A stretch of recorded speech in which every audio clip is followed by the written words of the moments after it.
presents Hollywood. The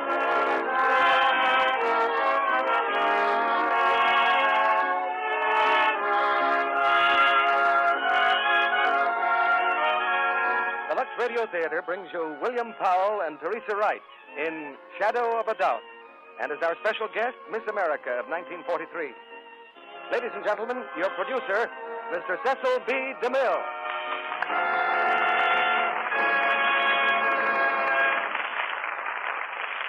Greetings from Hollywood, ladies and gentlemen.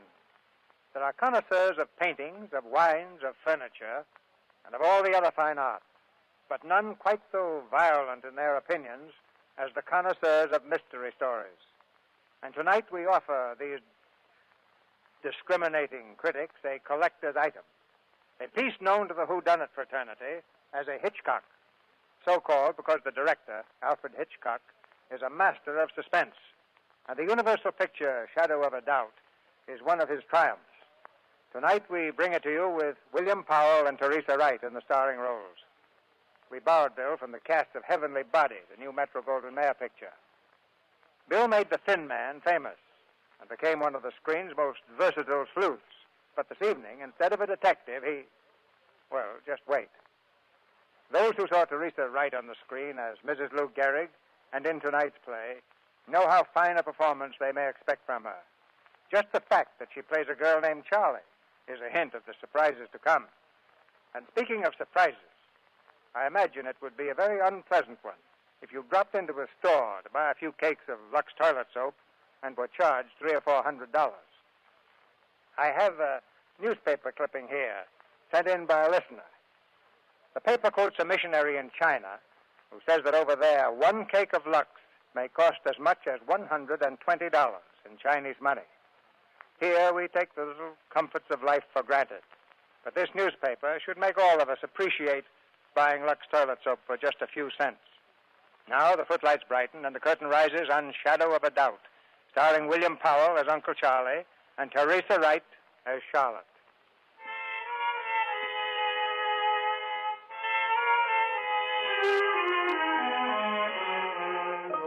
Well, did you get any dope on him? Yeah, he's living in a rooming house, 104 East Street, just outside of Newark. What name is he using? Spencer. The landlady says he's been there a week. Did you ask to see him? No, he wasn't in. Okay, we'll try it this afternoon.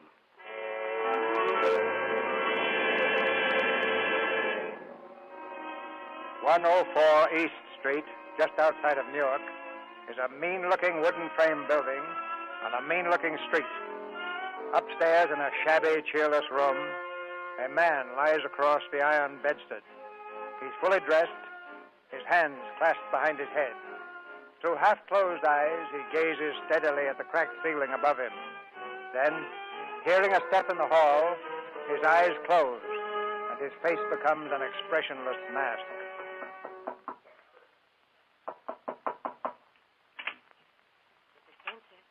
Mr. Spencer.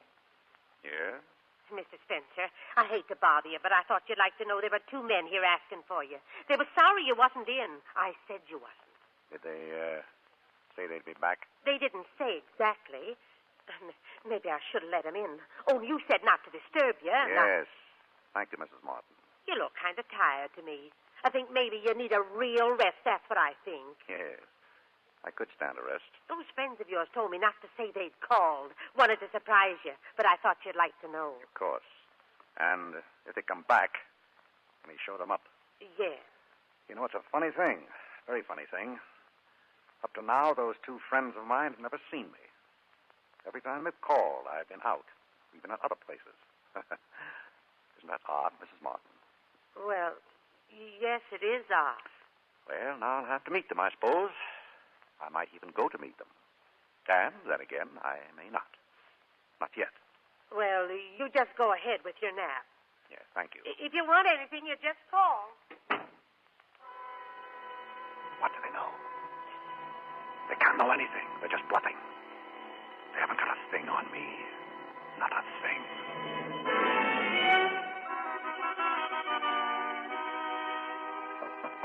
Mrs. Spencer? Mrs. Spencer? Mrs. Spencer, they're here again. They're here. Why, he's gone. Well, for land's sakes, he's gone.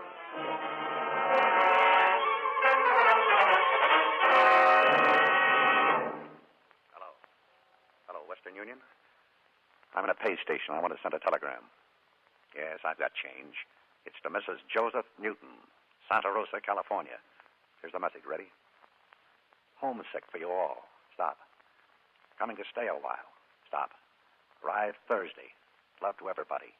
And a kiss for little Charlie. From our Uncle Charlie.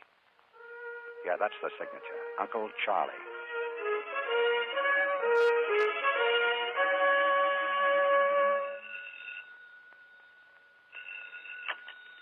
Hello, the Newton residence. A telegram? Well, who's this for, Mrs. Henderson? Well, Mother isn't home yet, so maybe she'd better call you back. Goodbye. Hello, Anne. Where's your mother? Oh, good evening, Father. She's out. Out where? Well, I really don't know, Father. Well, how about a kiss? Of course, Father. That's the girl. Say, you better not read in here, Anne. The light's bad. Well, I've got to finish this book before dinner. And ruin your eyes. Where's Roger? Out. How about Charlotte? Upstairs in her room. Thinking. Thinking? What's she thinking about? I'm afraid you'll have to ask Charlotte, Father. All right, you know what I meant. Charlotte! Charlotte! Why doesn't she answer? Charlotte, Who is it? it's me. Who do you suppose? Come in, Papa. What's the matter? Don't you feel well? Oh, I'm perfectly well. I've just been thinking for hours, and I've come to the conclusion that I give up. I simply give up. What are you going to give up? Have you ever stopped to think that a family should be the most wonderful thing in the world, and that this family's just gone to pieces? We have. Of course we have. We just sort of go along and nothing happens. We eat and sleep, and that's about all. We don't even have any real conversations. We just talk. And work. Yes, poor Mother. She works like a dog, just like a dog. That's what I came up to ask. Where is she? She's out. But when she comes back, it'll be the same thing. Dinner, then dishes, then bed. I don't see how she stands it. What were you thinking we can do about it? Oh, nothing, I suppose. I guess we'll just have to wait for a miracle or something. Oh, here she is. I'm in Charlotte's room, Mammy. For heaven's sake, you lying down, Charlotte? What's the matter? Joe, what's the matter? Well, it Oh, seems I've like... just become a nagging old maid. And you went downtown in that awful old hat you promised me you'd throw away. Oh, goodness, what on earth does it matter what hat I put on? Yes, Roger, I know. I don't see why you let that child yell at you like that, Mother. If he has something to say... I'll take care of him. Roger, stop yelling like that. Charlotte, dear, what is it? Mama, I'm going downtown and send a telegram. Why, Charlie, who do you know to send a telegram to? I know just the person to come and save us. A wonderful person who'll come and shake us all up so we'll be good and dignified and intelligent again. Charlie, have you gone crazy? What do you mean, save us? All this time there's been the one real right person to save us. Mama, what's Uncle Charlie's address? Charlotte, you're not going to ask Uncle Charlie for money. No, that wouldn't help us. I just want him to come. Oh, but think of asking a busy man like that to come all this way for nothing. He'd come for me. I'm named after him. With each present, he sends me a special little message. Besides, we're the only relatives he has in the world.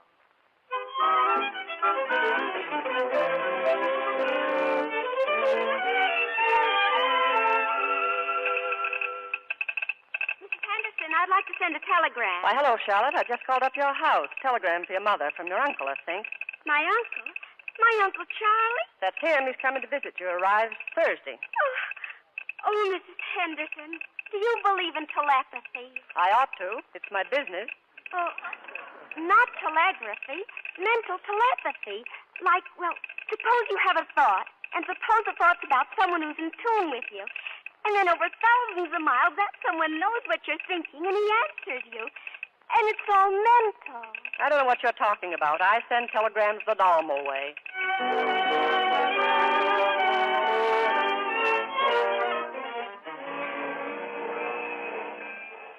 There he is.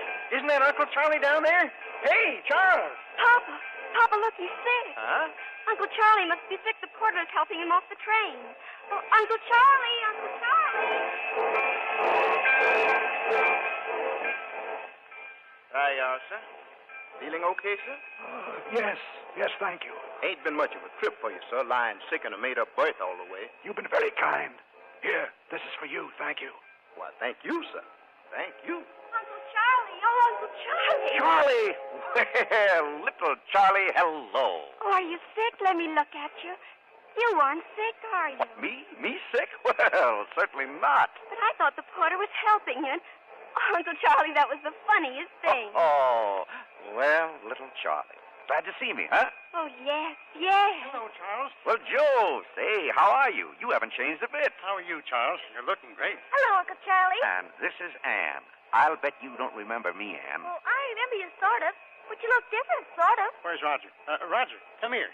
Hello there, Roger. Hello. Well, we better get started. Emma's got dinner almost ready. I've got your suitcase, Uncle Charlie. Oh, say now, wait. That looks pretty heavy for you. Oh, it's nothing. I love to carry.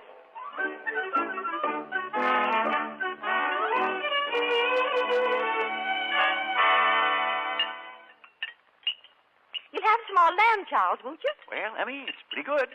What were you saying about your boat, Charles? Well, that's about the finish of it, Joe. She was a beauty, that boat. Had some fine times on it.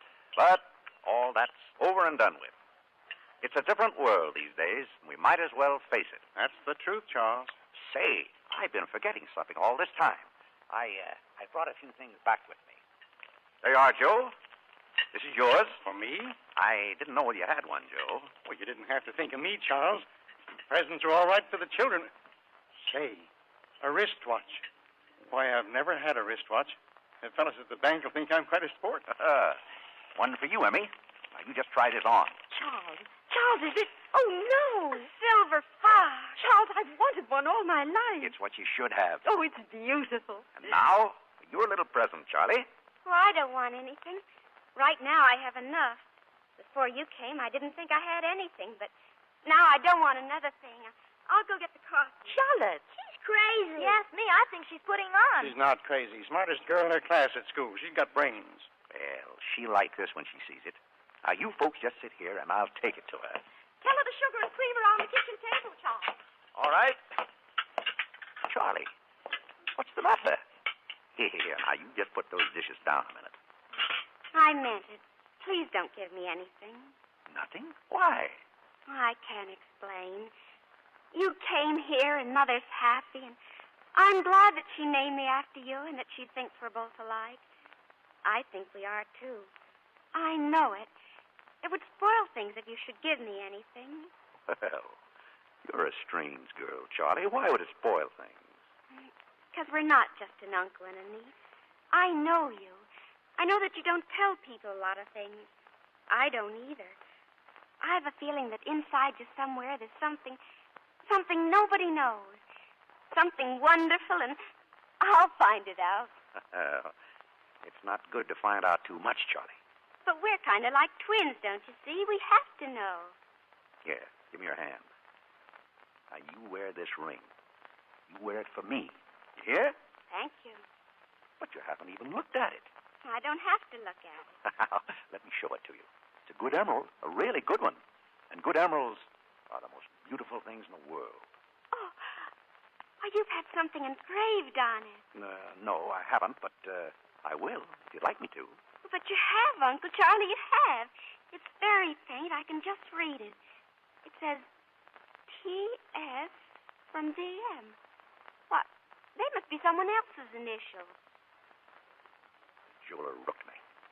He rooked me. Oh, it doesn't matter. Really, it doesn't. Second hand, he rooked me. Ha, the whole rotten world's crooked. Give it back to me. Well, but I like it this way. Someone else was probably happy with this ring. The world's rotten. Give it back to me. I'll have that taken off.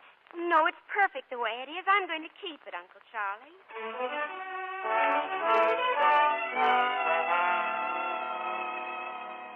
It's a beautiful ring. You're too good, Charles. Well, nothing's too good for my favorite niece. Coffee, Uncle Charlie? Thanks. Charles, why can't you stay here forever? I've been thinking about that, Emmy. You know, I'd like to open up a new chapter in my life. New surroundings. Everything new. What is that thing I'm humming? Anybody know? Sing at the table, you'll marry a crazy husband. Yes, I've been thinking about transferring some of my money out here from the East. I suppose you take money at your bank, Joe? That's one thing we do all right, rake in the dough. Can't promise to give it back. Well, I'll go down tomorrow morning and open an account. Say 30,000, 40,000, just to start things off right. Say, that's a lot of money. can't get that tune out of my head. If somebody will tell me what it is, maybe I'll stop. It's a waltz, dear. Of course it's a waltz, but what waltz? You know, it's the funniest thing, but sometimes I think of a tune, and then pretty soon I hear somebody else humming it. I think tunes jump from head to head. What is it, Uncle Charlie? What is it? Why, I don't know. Oh, I know what that is. It's right on the tip of my tongue. No, it's the Blue Danube Waltz. Yeah. Of course, that's what it is. Oh, no, it isn't, Uncle Charlie. It's not the Blue Danube. It's the Merry Oh!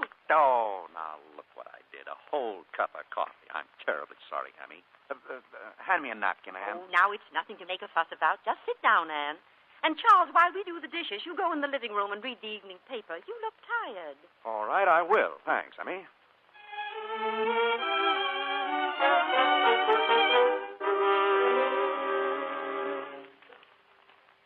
Uncle Charlie, when you get finished with the paper, will you give me the funnies? Oh, you can have them now if you want. I can wait. Anytime you say. Oh, there. Nothing much to read these days, Rogers. Nothing but trouble. You know, sometimes I think... What's the matter? What's the matter, Uncle Charlie? What are you looking at? Say, you better not do that to Papa's paper. He gets mad. Oh, Roger. Roger, come here. Huh? Look, did you ever make a house out of newspapers? You see what I mean? Now, first you stretch them all out on the floor, see? And then you, look, you cut out a door. See, now, this is the doorway. Hey! Roger, Papa wants the paper. Here you are, Anne. And look what we've got, a real Eskimo's igloo. You've got Papa's paper. Say, I guess I should have thought of that. Well, we'll fold it up again, and your father won't know the difference. Can you make hats, Uncle Charlie? Hats? Well, let's see. No, I don't think I can make hats. You show me how, Roger. What are you all up to? Why, Anne, Roger, that's Papa's paper. It's my fault. I began it. I was showing them a game, and I never thought about the paper. Well, it's all right. Let's see. Page 1, 2, page 5. Where's page 3? Where is it? Anne, did you go out in the porch with it somewhere? I just came in here. Yeah, that's funny. Page 3 and 4, where are they? Well, we never touched it. Uncle Charlie's the only one who touched it. Well, Papa may not notice it. We fold it very neatly, see, and very even. Oh, that's fine, Charlie. You're a lifesaver.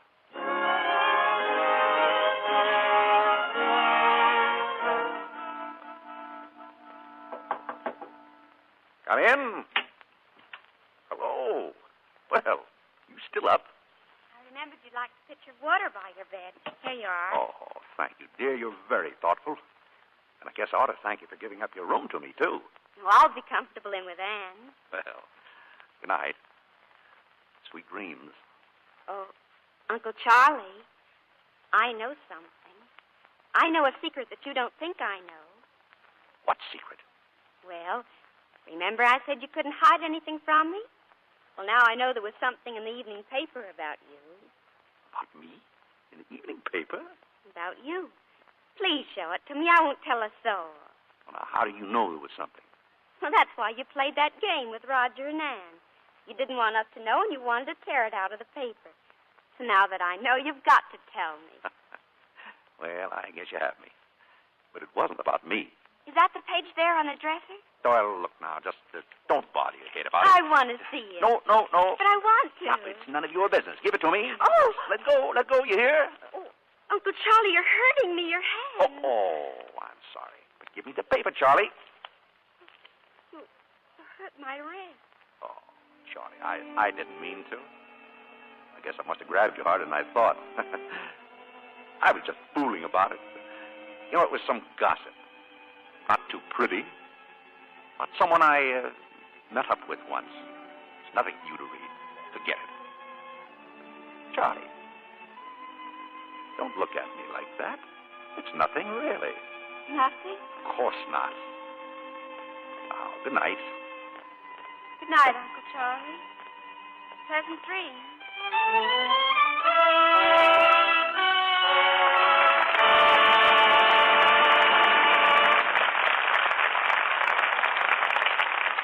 In just a few moments, Mr. DeMille presents William Powell and Teresa Wright in Act Two of Shadow of a Doubt. Mr. Kennedy, Yes, Sally? Isn't it nice that there's still time to make a New Year's resolution? Yes, I guess January 3rd is still under the line. Why, Sally? Have you something special in mind, may I ask? Well, I've been thinking how many women must have made up their minds that they're really going to do right by their own good looks and look their prettiest during 1944. A very fine resolution, Sally, and one that should make life brighter for everybody. But it's one thing to decide you ought to do that, and another thing to do it. So here's one simple, easy way I've thought of that will help any woman to be lovelier. Aha! Something involving Lux toilet soap, maybe, Sally? Of course. If every woman who really wants her skin to be softer, smoother, more appealing would say to herself, I'm not going to neglect my Lux soap facials for even a single day. And if she should stick to that resolution... In a very short time, she'd be delighted at how much nicer her skin looks. You bet she would. Daily facials with Lux toilet soap give complexions real beauty care. Famous screen stars depend on that rich, active lather to give their skin protection it needs. Right, Sally. 9 out of 10 Hollywood stars use Lux toilet soap. It's so gentle and mild, they say, and it leaves skin feeling soft and smooth. And now, I'm going to ask the ladies in our audience to take your tips, Sally. They'll find they never made a wiser beauty resolution than to use this fine white soap regularly. Day by day, it helps skin to be lovelier. Recent tests show actually 3 out of 4 complexions improved with regular Lux toilet soap care. Why not ask for Lux toilet soap tomorrow? And if your dealer is out of stock due to wartime conditions, he's sure to have more soon. Remember, Lux toilet soap, the beauty soap of the stars, is worth waiting for. And now, Mr. DeMille returns to the microphone. Act 2 of Shadow of a Doubt, starring William Powell as Uncle Charlie and Teresa Wright as Charlotte.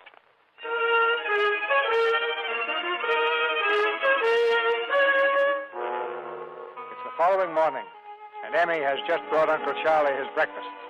He sits up in bed, the tray on his knees, smiling genially at his sister. Oh, I can't face the world in the morning. I must have coffee before I can speak. Well, I don't mind cuddling you your first morning. What are you all up to today? Well, a young man came about an hour ago, said his name was Graham, and he wants to interview everybody in the house. Interview everybody? Yes, he's been sent around the country by a magazine or something, and he's to pick out representative American families and ask them questions. How do you have to pick this family? Well, he said he'd looked around and asked around, and he decided that we were the ones he wanted. Well, if he's going to ask a lot of questions, he can leave me out of it. Oh, why, you'd have more to tell him than any of us. He's going to take our pictures, too. Pictures? Yes, you see, there were really 2 young men. One takes the pictures. Oh, there were 2 of them. Yes, but Mr. Graham was the nicest, though. Emmy, women are fools. They fall for anything. Why do you let 2 strangers come into your house and turn the place upside down? Why expose your family to a couple of snoopers? I thought you had more sense. Oh, but Charles... Good morning, Uncle Charlie. Oh, good morning. Hey, your mother's just been telling me about the Newtons being picked for All-American suckers. Now, look here, Emmy. I won't have anything to do with it. I'm just a visitor. My advice to you is to slam the door in their faces. Oh, I couldn't do that. Well, I think it's kind of exciting. They'd take a photograph of you, and then we could have it. It would be free. No, thank you. I've never been photographed in my life. I don't want to be. Why, Charles, what makes you talk that way? I had a picture of you. I gave it to Charlie. Oh, I tell you, there are none. Well, I guess you've forgotten all about it. Get it, Charlie. It's right here. I think you were cute, Uncle Charlie. Let me see. Well, I don't remember this at all. You were 9, Charles. You had it taken the Christmas you got your bicycle just before your accident. Uncle Charlie, you were beautiful. Wasn't he, though? But I always said Papa should never have bought you that bicycle. Charlotte, he took it right out on the icy road and he skidded into a streetcar. We thought he was going to die. I'm glad he didn't. Why, he had a fractured skull, and he was laid up so long. And when he got well, there was no holding him. It was as though all that rest he got was too much for him, and he had to get into all sorts of mischief to blow off steam. The whole world's rotten. The whole world's changed.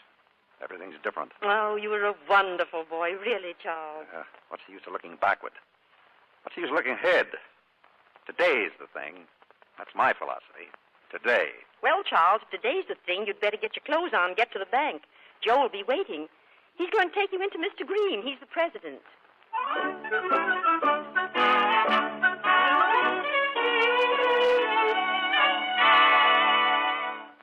you say $30,000, Mr. Spencer? Yeah, 30, maybe 40, Mr. Green. Well, Yes, I thought I might settle down here for a while. Great country, great country. we think so. What have you been doing, Mr. Spencer? Well, I suppose you'd call me a promoter. Real estate, shipping, South America. It's not hard to make money, Mr. Green. The only trouble I find is that once I make it, I'm not interested in it. Not interested in money? Well, Harry, I wonder... Oh, dear, I didn't know you were busy. I could come back. Come in, Ella. Now that you're here, come in. Mr. Spencer, this is Mrs. Potter. Oh, Emma's brother. Oh, we've heard so much about you, Mr. Spencer. how do you do, Miss Potter? Oh, no, Mrs. Potter. I'm a widow. Oh, I'm sorry. There was something about you that made me think... Yes? What did you want, Ella? Oh, well, I was going shopping and I only had $5, and I thought... There you are. I'll make out the withdrawal slip later. There is something to being a widow, isn't there, Mr. Spencer? One doesn't have to ask a man for money anyway. Goodbye. Goodbye, Miss... Mrs. Potter. Now, Mr. Spencer, where were we?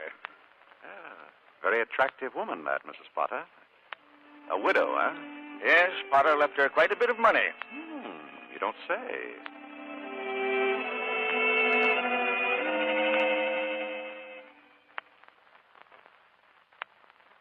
Okay, Saunders, go ahead and get some pictures of the upstairs room, right? And then we'd like one of you, Miss Charlotte. All right. Should I change my dress, Mr. Graham? No, just as you are, please. Funny you happen to choose our family. Why did you? Oh, we looked around, asked some questions, thought you were just about what we wanted. And why not choose your family? You haven't got any skeletons in your closet, have you? Of course we haven't. I wish we did have a few. We're pretty prosaic. You know, your picking us out as an average family gave me kind of a funny feeling. What kind of a funny feeling? Oh, I don't know. I guess I don't like to be an average girl in an average family. Oh, average families are the best. Look at me. I'm from an average family. As average as ours? Sure. Besides, I don't think you are average. Oh, that's because you're seeing me now. You should have seen me a few days ago. I was in the dumps. And then Uncle Charlie came, and he's so wonderful he's waked us all up. He makes me feel wonderful, too. But he only got here last night. You haven't seen him in a long time. Maybe you just think that I don't think. I know. It's funny. When I try to think how I feel, I always come back to Uncle Charlie. Are you trying to tell me not to think he's so wonderful? Why would I do that? I haven't even seen him. He's not interested in the survey, Mr. Graham. I promised him he wouldn't be bothered. But you see, the whole idea of this thing When is... someone asks for privacy, he should have it. Okay, Miss Charlotte. I'll take the roll of film, please. What's the matter? I only wanted Give to it take... to me. Uncle Charlie, what's the matter? Hey, Graham, I took some shots of the upstairs hall, and this guy was there, and he I wanted... said give me that film. I don't like to be photographed. Now, give it to me, please. Give it to him, Fred. Okay. Too bad, though. Mrs. Newton's on this roll, too. Here. Thank you. Sorry to trouble you. That's all right. Oh, Miss Charlotte, I wonder if you'd show me around the town this evening. I'd like to pick up some atmosphere. Why, of course. Thanks. I'll drop around about 8. Come on, Saunders.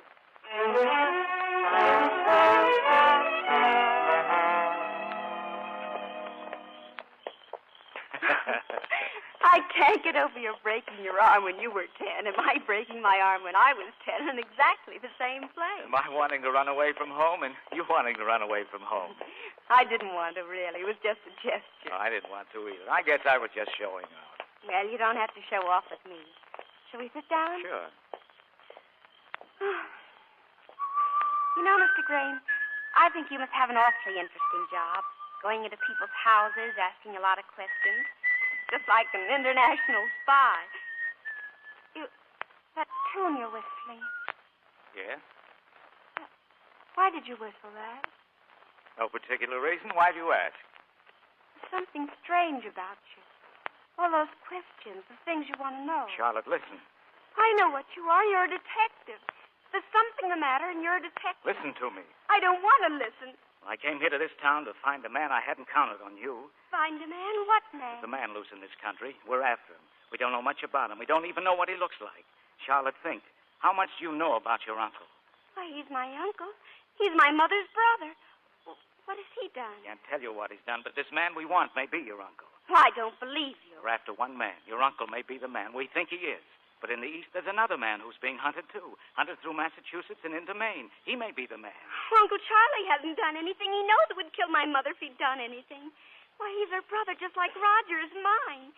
Why don't they arrest the man in Maine? Why don't you go away and leave us alone? Charlotte, I'm going to try and make it easy for you. If your Uncle Charlie's the man we want, we'll get him out of town quietly. We won't arrest him here. Arrest him here? In this town? I'm trying to tell you we won't. And he may not be the one. It may be the other guy, the one in the east. Well, of course. It's probably all a mistake. I hope I'm wrong. I never wanted to be wrong so much in my life.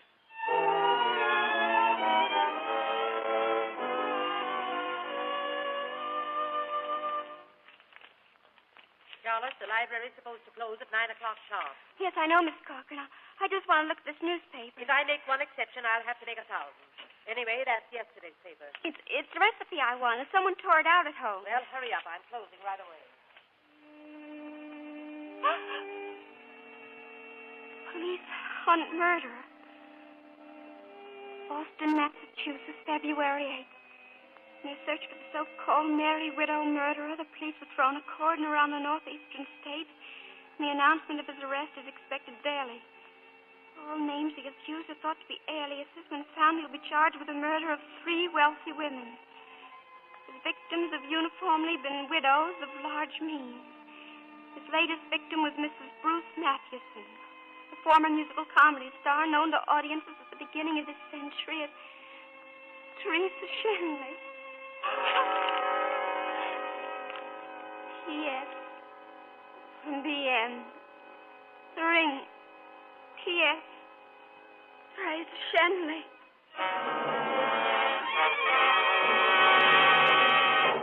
Come on now, everybody sit down. Dinner's ready. Where's Charlie? I haven't seen her all day. Been in her room. Had a headache. Oh, I'm glad she's had a good rest. She's not looking like herself at all. She was out last night with that young journalist fellow, wasn't she? Yes, I was. Well, here she is. Here's my girl. Sit right down, dear. You won't be able to sleep tonight, Charlotte. Nobody who sleeps all day can sleep all night, too. Oh, I slept all right. And I kept dreaming. Perfect nightmares. About you, Uncle Charlie. Nightmares? About me? About you. I'll tell them to you if you like. You were on a train, and I had a feeling you were running away from something. And when I saw you on the train, I felt happy. Terribly happy. But, Charlotte, how could you be happy seeing Uncle Charlie on a train? I hope he stays here forever. Well, I suppose he'll go sometime. He has to go sometime. We have to face the facts. Now, Charlotte, what's the matter with you? I guess Charlie slept a little too long. She's not awake yet. I suppose that young fellow kept her out half the night. No, she got back quite early. I was surprised. Well, Charlie's a pretty girl. I suppose he's been hanging around today. He called twice, but she didn't see him. Oh, Charles, you're going to kill me when you hear what I've done. Emmy, I'd never kill you no matter what you've done. Well, I've simply promised Mrs. Potter, the president of our club, that you'd speak to the ladies. Oh, is that all? Well, I guess we can manage that. For Mrs. Potter, yes. She's a widow, Uncle Charlie. She'll be so pleased, Charles. What kind of audience will it be? Oh, women like myself. Pretty busy with our homes, most of us. Yes. Yes, most women keep busy in towns like this. The cities is different. Cities are full of women, middle-aged widows. Their husbands are dead. The husbands who spent their lives making thousands, working. And then they die. Leave the money to their wives. Their silly wives. What do the wives do? These useless women. You see them in hotels, best hotels, by the thousands, eating the money, drinking the money, losing the money at bridge, proud of their jewelry, proud of nothing else. Horrible, faded, fat, greedy women. But they're alive. They're human beings. Are they? Are they, Charlie? Are they human? Or are they just fat, wheezing animals? What happens to animals when they get too fat and too old? Mama, I'm going for a walk. I'll be back soon. Charlotte! Well, what in the world is she... Roger, go after her. No, I'll go. I'll catch up with her.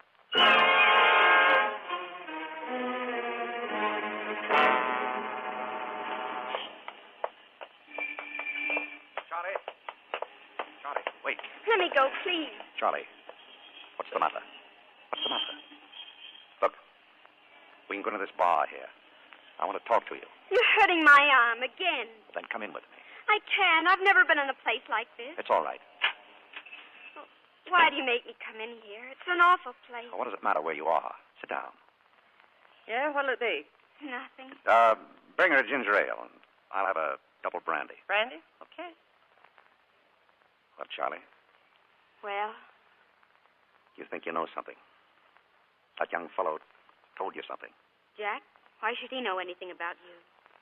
Look, Charlie, something's come between us. And I don't want that to happen. But we're old friends. More than old friends. Like twins.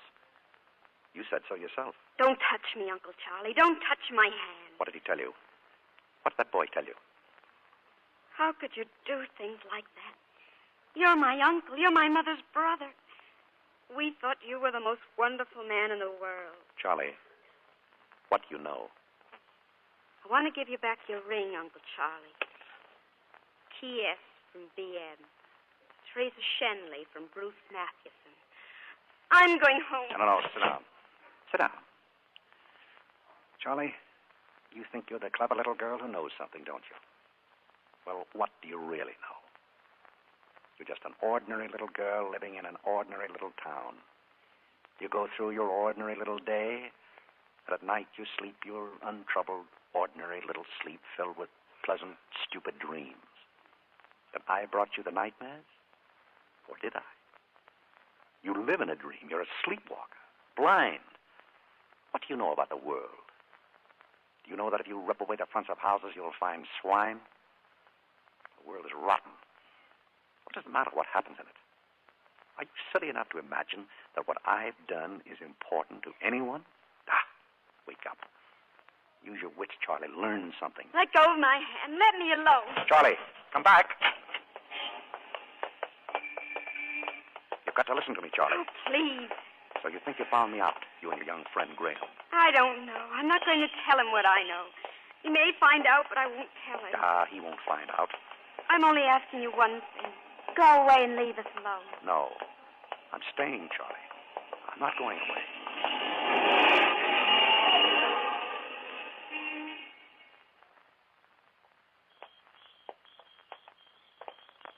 Charlie? I'm going in the house. Look, you got to listen to me, Charlie, now. What do you want? Charlie, help me. Will you help me? Help you? Charlie, the same blood flows through our veins. A week ago, I was the end of my rope. Oh, I'm so tired, Charlie. There's an end to the amount of running a man can do. And then I got the idea of coming out here. It's my last chance. Give it to me. These men, Graham, the others, they don't know. There's another man in the East. They suspect him, too. They're trying to catch him. If they catch him, no. Give me this one chance, Charlie. Well, take your chances. Go. I'll go, Charlie, if you give me a few days. Help me, Charlie. Think of your mother. It would kill your mother. Yes, it would kill my mother. It would kill you, too, wouldn't it, Uncle Charlie? Well, you can have your few days, then get away from here. Do you realize what it means if they get me? The electric chair. Huh? I count on you, Charlie. Don't forget, you said it yourself. We're not any ordinary uncle and niece. No matter what I've done, we're twins.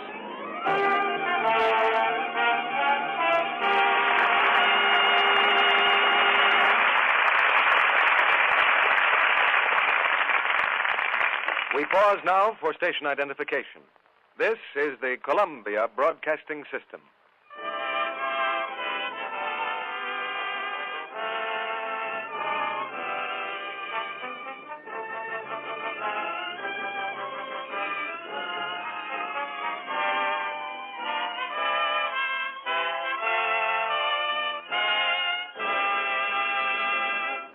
Now, before William Powell and Teresa Wright return for Act 3 of Shadow of a Doubt, Mr. DeMille presents our special guest of the evening. America is many things. A little white house on an elm-shaded street, 50,000 people yelling at an umpire, sodas at the corner drugstore, and pretty girls who'd like to be Miss America. And we have Miss America here with us now.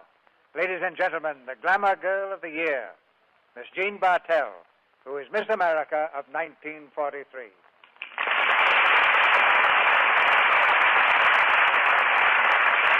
Thank you, Mr. DeMille. I hate to disillusion you, but I'm not a glamour girl. No, my eyes can't be that far wrong. This year, Miss America was to be a typical American girl who might be able to carry out a mission for her country. In ordinary years, Miss America makes theater appearances, sings in nightclubs, haunts Hollywood for a contract, and usually makes herself quite a tidy little fortune. But this year, things are different. The fortune is $2.5 million. and it went to the United States government. Mm-hmm. Since last September, Miss America has been going up and down America selling war bonds. I'll bet that $2.5 million represents a lot of kisses. Not a single one. Well, that's unheard of. You can't sell bonds without kisses. Well, I thought the customers would rather kiss a movie star. That's what you think. I don't want to sound like the Chamber of Commerce, but I must point out that before Jean became Miss America, she was Miss California and a co-ed at the University of California in Los Angeles. How'd you get started on the road to Atlantic City, Jean? I was singing at a war bond rally, and someone suggested I try for the contest. The next thing I knew, someone was putting a crown on my head. The key to a city in your pocket. I do have quite a collection. Keys to about 40 cities, everywhere but Los Angeles. We knew you didn't need one to get home with, Jean. What were the exciting moments of your tour? Well, I saw snow for the first time. That was in Minneapolis. Then I had Thanksgiving dinner at 4 of New Orleans' wonderful restaurants. I know just what you mean. I've sampled their cooking. Those things were all fun, but I think the biggest thrills came in places like a war plant in Cleveland at 2 o'clock in the morning and a hospital in Denver late on a winter afternoon. Did you sell bonds in the hospital? No, I went to sing for the boys. But as I was walking around the wards, one of them called me over and said, listen, baby, I'm not very well healed with dough at the moment, but I could manage a few war stamps. Here's the money. He was just back from North Africa. To that boy, you were really Miss America. I suppose now that you're home in Los Angeles, you'll settle down for a good long rest. I'm leaving tomorrow for New York to help open the 4th War Loan Drive on January the 18th. After that, I'm going to continue with my career, which is singing. Well, I think you're singing a very sweet tune for the Treasury Department right now. It's not a solo, Mr. DeMille. It's a chorus of 130 million people. They know there's a war on, and they and their sons and daughters will finish it. Thank you for asking me to come here. Now I'd like to join the audience for the 3rd act. Good night. Good night, Miss America. Your hometown is proud of you. After the mystery is solved, we'll have a chat with our stars. But now here's the curtain for the 3rd act of Shadow of a Doubt, starring William Powell and Teresa Wright.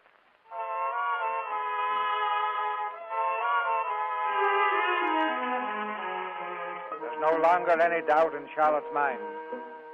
She knows now that her Uncle Charlie is a criminal, a murderer. The few days' grace she gave him are almost gone, and still he hasn't left the house. Now, on a Sunday afternoon, the family is gathered in the living room, waiting for dinner. How was church, Charlie? Did you count the house? Turn anybody away? No, seats enough for everyone. Yeah, glad to hear it. Show's had such a long run, I thought maybe attendance might be falling off. We prayed for you, Uncle Charlie. At least I did. Thanks. Say, here's an interesting thing. What's that, Joe? The paper here says they got that merry widow murderer. They got him? Where? Up in Maine, Portland. Didn't catch him exactly. He was running from police to the airport. He ran plunk into the propeller of an airplane. Cut him to pieces. Well, what do you know? Yeah, I guess that solves that case. I guess that solves it, Charlie. Yes, Uncle Charlie. Well, I think I'll wash up for dinner. I'm hungry. I don't know when I've been so hungry. Charlotte, that young reporter fellow's here. He wants to see you. Well, tell him to wait out in front. I'll be right there. See you at dinner, Charlie? Yes, of course. Fine.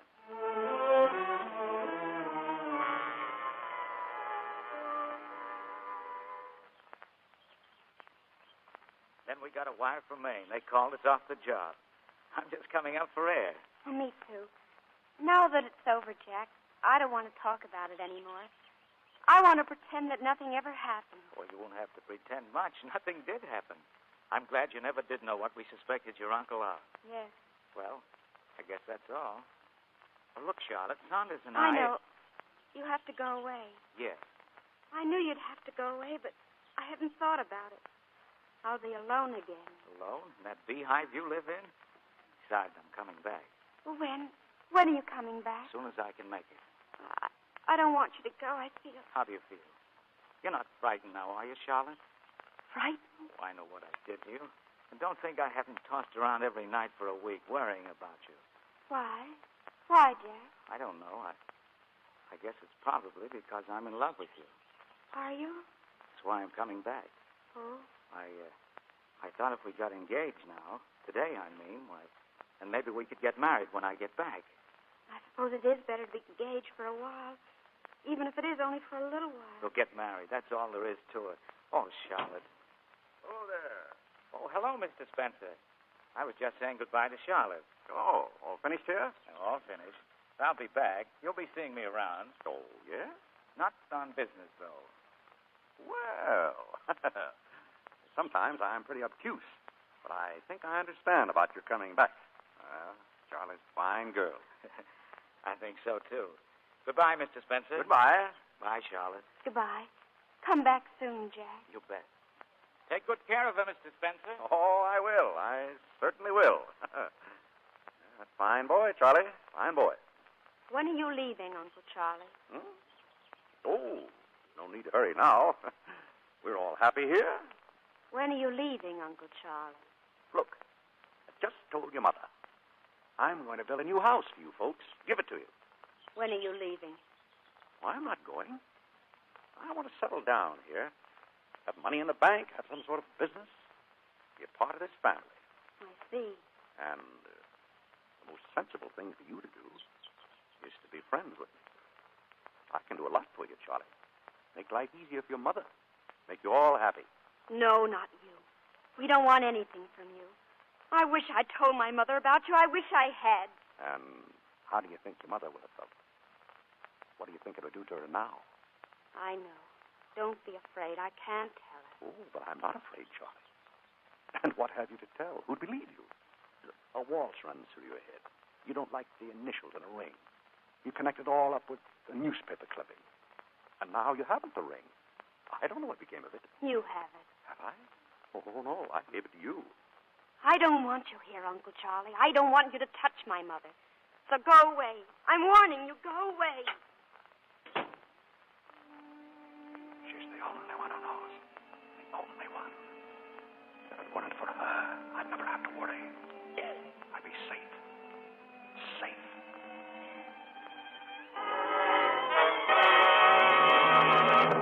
Hurry up, Joe. We'll be late for the lecture. Is Uncle Charlie going to speak, Mama? Yes, dear. Now, you get your coat. It's almost 8 o'clock. Where's Charlotte?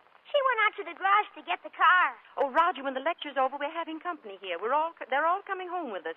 But you're not to... Something's happened to Charlotte. Anne! In the garage. Something's happened. I think she's dead. Charlotte!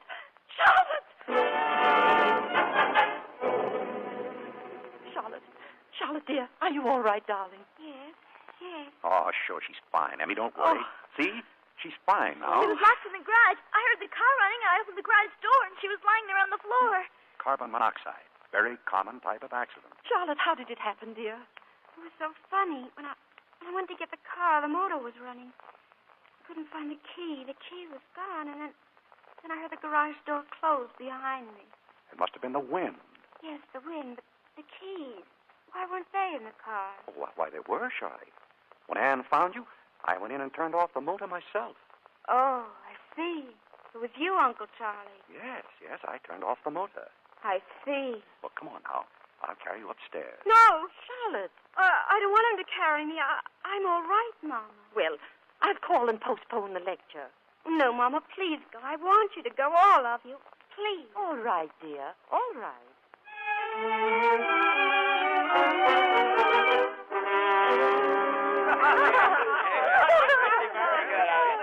Fine speech there, Mr. Spencer. Congratulations. Thank you. I thought it was wonderful. Thank you, Mrs. Have Potter. another drop of wine, Mrs. Potter? Why, I believe I will. Ladies and gentlemen, I want to propose a toast to... Oh, is that Charlie? Charlie, how are you feeling? Oh, I'm all right now, thank you. I feel fine. My favorite little niece. Well, now, you don't think you ought to be in bed, Charlie? Oh, no, I wanted to come down. I wanted to show everybody my new ring. Your ring? The one you gave me, Uncle Charlie. I found it. You know where? In your room. I must have gone in and left it there. Force of habit. Oh, yes, probably. It's a beautiful ring, dear. Just beautiful. Yes, it has an inscription, too. Shall I show it, Uncle Charlie, or shall we keep our little secret? Charlie. Oh, do show it. Well, Uncle Charlie? We'll talk it over later. Charlie, you're just in time for a farewell toast. I hate to break the news like this, but tomorrow I must leave Santa Rosa. Oh, no, you can't leave us that way.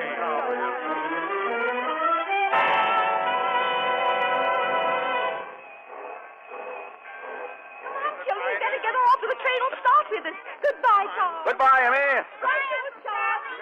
I will. You write me. I'm coming. Oh, Charlie, wait. I'll go out to the platform with you. Goodbye, Uncle Charlie. We've got a minute or two. I want to speak to you. I've got to get off. Oh, but there's plenty of time. Charles, do you think Oh! What? That was Mrs. Potter. Oh, was it? The widow Potter. Is she going with you? Oh, now, don't be a little fool. You know that I know about you, don't you, Uncle Charlie? And if I ever hear or read about anything, well, you know what I'm talking about, don't you? You're being a foolish girl. I'm warning you. Charlie, listen. The train's moving. Charlie. Let me go. No, Charlie, listen. You did a fine thing for your mother. Right now to let her know. My arm, you're hurting me. You're not getting off yet, Charlie. Wait a while. You see? We can just open the door like this. What are you doing? What? Then you can get off in just a minute or two. You're mad. You're a mad. Wait, just a little faster. A little faster. I don't want you to be hurt, so just a little faster. Don't scream. No, Charlie, it's all so simple, isn't it? She tried to get off while the train was moving. She was killed. Nice girl. Too bad. Now, Charlie. Now. Don't fight, Charlie. It's better for you if you don't. Oh! Miss, what is it? Charlie fell off the train.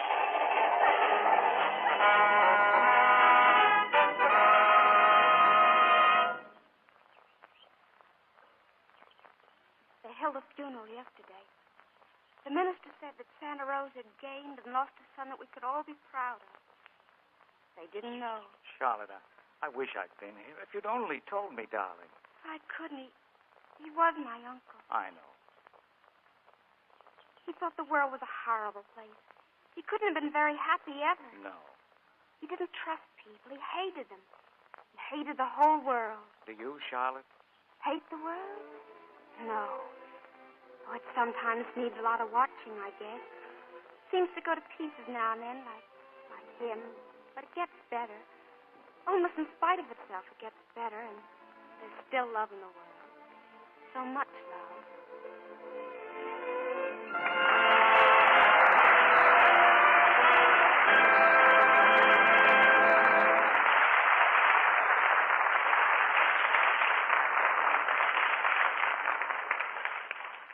There isn't a shadow of a doubt about the kind of acting we heard tonight. And here are William Powell and Teresa Wright for a well-deserved curtain call. Thank you, Cecil. You know, this was really the first time I've been connected with a drama where I played opposite a beautiful girl named Charlie. The first play I ever heard of where Bill Powell turned out to be the murderer. What would the Thin Man say? Now, we'll try and get you on the right side of the law next time, Bill.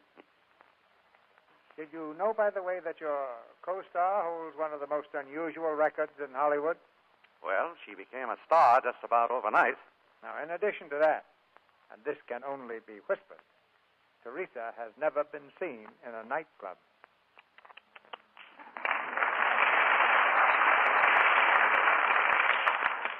That's practically a scandal in Hollywood. I may never live it down. We'll forgive you if you keep up the standard of performance you've already set.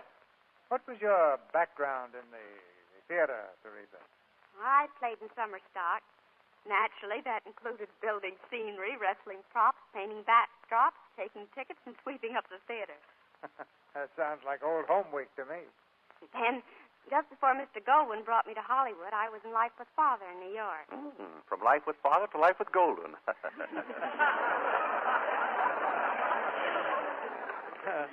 Sam and I started in the picture business together more than 30 years ago. He's a good showman, and I'll bet he's got something special in mind for you now. I believe the picture will be called Those Endearing Young Charms. Well, that's a perfect title for you, Teresa. You know, we're kind of in the endearing young charms business ourselves. If you mean Lux soap, Mr. DeMille, you're absolutely right.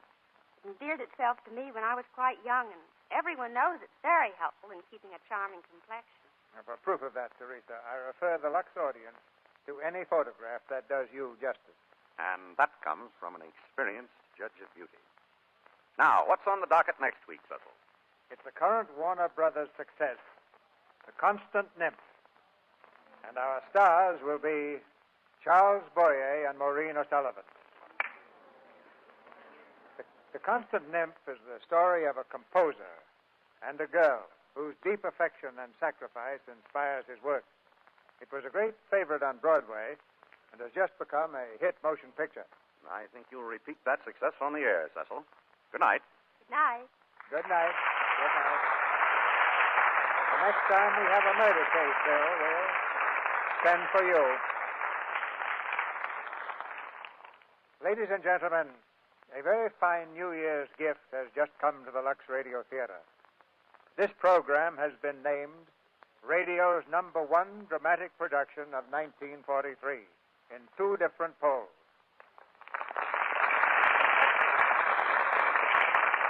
One conducted by Radio Daily, the other by Motion Picture Daily. We're grateful to the editors and to you, our audience, for this honor. We'll regard it as a challenge for all of 1944. And now, I'd like to tell you about a new radio program that starts this week. On Wednesday night, over these same stations, Frank Sinatra, he of the famous voice, will begin a show of his own with Bert Wheeler. Ginger Rogers will be Frank's first guest. And I understand Mrs. Nussbaum is coming over from the Jack Benny Show. The Vims Chorus and Orchestra rounds out a program that I think will be an important radio event of the week.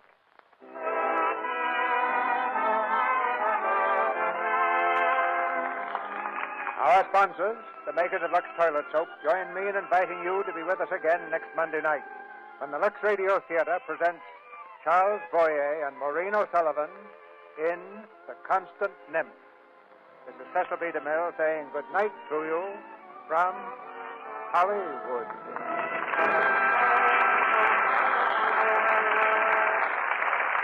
Shadow of a Doubt was produced by Universal Pictures, whose current release is the Walter Wanger production, Gung Ho, starring Randolph Scott. Teresa Wright will co-star with Gary Cooper in the International Pictures production, Casanova Q. Brown. Heard in tonight's play were Ed Emerson as Jack, Regina Wallace as Mrs. Newton, Norman Field as Mr. Newton, and Verna Felton, Mary Lou Harrington, Tommy Cook, Leo Cleary, Charlotte Treadway, Myra Marsh, Buck Woods, and Charles Field.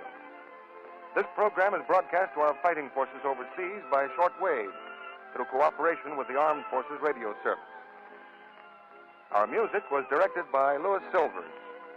And this is your announcer, John M. Kennedy, reminding you to tune in again next Monday night to hear Charles Boyer and Maureen O'Sullivan in The Constant Nymph.